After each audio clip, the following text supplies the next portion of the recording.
लेकर आज बीजेपी और शिवसेना ने साझा घोषणा पत्र जारी कर दिया है। उम्मीद के ही मुताबिक ये घोषणा पत्र भी ढेर सारे वादों का पिटारा ही है। गठबंधन ने घोषणा पत्र में मराठी कार्ड खेलते हुए नौकरियों में स्थानीय निवासियों को 80% आरक्षण देने का वादा किया है। राज्य में 1 लाख शिक्षकों की भर्ती भी बात कही गई है। वहीं बेहतर चिकित्सा व्यवस्था और 24 घंटे बिजली का भी वादा किया गया है। इसके अलावा राज्य के गाँव में 75,000 में घर और शहरों में 5 लाख में घर देने का वादा किया गया है। जाहिर सी बात है, गठबंधन में शहरी और देहाती दोनों वोटर्स को लुभाने की भरपूर कोशिश की गई है। इतना ही नहीं, युवाओं का भी खास ख्याल रखते हुए उच्च शिक्षा के लिए 4% पर कर्ज दिए जाने की बात कही गई है। गौरतलब है कि इस चुनाव में बीजेपी 119 और शिवसेना 169 सीटों पर चुनाव लड़ रही है। 13 अक्टूबर को होने वाले इस चुनाव के लिए पहले दोनों पार्टियों के बीच थोड़ी खींचतान भी हुई थी, लेकिन अब इस गठबंधन को अंतिम रूप दिया जा चुका है।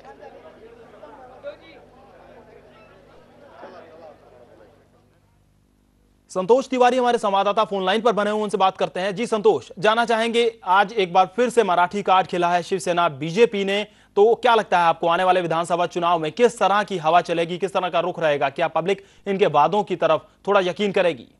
जी बिल्कुल, देखिए जिस तरह से पूरे महाराष्ट्र के चुनाव में इस समय मनसे का जो फैक्टर चल रहा है और मराठी का जो मुद्दा चल रहा है, उसे शिवसेना बीजेपी ने भी ध्यान रखा है। लोकसभा चुनाव में जिस तरह से उन्होंने जो है मार खाई थी वोटर्स के द्वारा, उसको ध्यान में रखते हुए इस बार उन्होंने 80% जो स्थानिक लोग हैं उनको नौकरियां दिलाने का वादा किया है। साथ ही साथ जो ग्रामीण भागों में समस्याएं हैं, चाहे वो किसानों की आत्महत्या की हो या लोड शेडिंग की हो, उसको दूर करने की बातें इनकी तरफ से की गई है। और जो बहुत ही महत्वपूर्ण बात है वो कि मुंबई के विकास को लेकर, साथ ही साथ उसकी सुरक्षा को लेकर क्या कदम उठाए जाएंगे, ये पूरा एक खाका जो है उन्होंने अपने वचननामे के तौर पर दिया है। जिस तरह से दोनों पार्टी के नेता कह रहे थे कि ये जनता का वचननामा है और ये जनता के सारे जो उम्मीदें हैं उसको पूरा करने का जो संकल्प है वो दोनों पार्टियों के नेताओं ने लिया है और उसे वचननामे के तौर पर जो है पेश किया गया है। तो जाहिर तौर पर इस तरह के वचननामे हर पार्टियां जाहिर करती है। शिवसेना बीजेपी ने जाहिर किया है, कांग्रेस एनसीपी भी जाहिर कर रही है, लेकिन कुल मिलाकर हकीकत में ये जो है कागज पर कितना, कागज के अलावा हकीकत में कितना हो पाती है, ये देखना दिलचस्प होगा।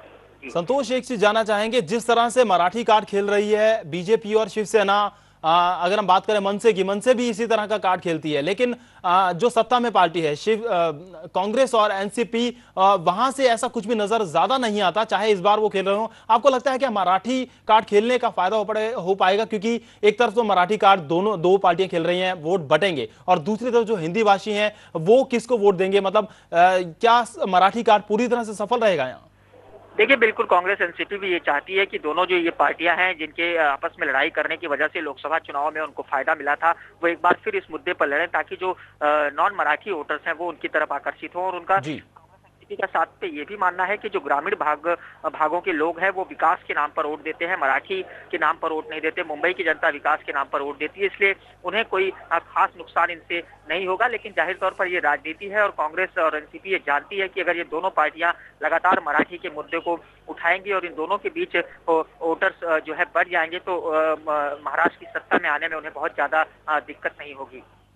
और अगर हम दूसरे वादों की बात करें यहाँ संतोष, जो और वादे किए हैं इन दोनों पार्टियों ने मिलकर, क्या लगता है आपको? चुनावी वादे हैं, एक प्रकार का ये लालच है, या सही में इन वादों पर भी कुछ काम हो पाएगा? जिस तरह से 24 घंटे बिजली की बात की गई है, गाँव में 75,000 का घर और शहरों में 5 लाख का घर देने का वादा किया गया है, क्या पूरा कर पाएगी? ऐसा इंफ्रास्ट्रक्चर है वहां पर?